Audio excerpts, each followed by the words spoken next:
Hello friends, welcome back to my channel easy home cooking. ఇవాళ మనం ఉండ్రాళ్ళు ఎలా చేయాలో నేర్చుకుందాం. ఇది వినాయకుడి ఫేవరెట్ ప్రసాదం అండి.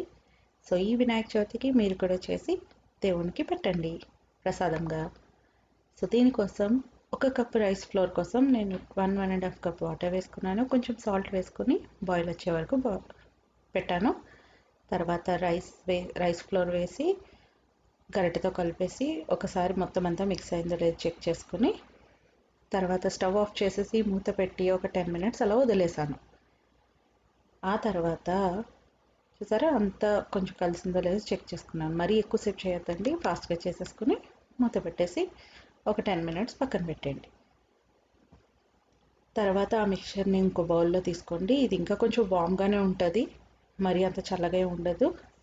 సో మీ చేతిని తడుపుకుని జాగ్రత్తగా వేడిగా ఉంటుంది కాబట్టి జాగ్రత్తగా నీట్ చేసుకోండి. ఒక బాల్లా తయారవుతుంది మొత్తం అంతా కలిసిపోయి.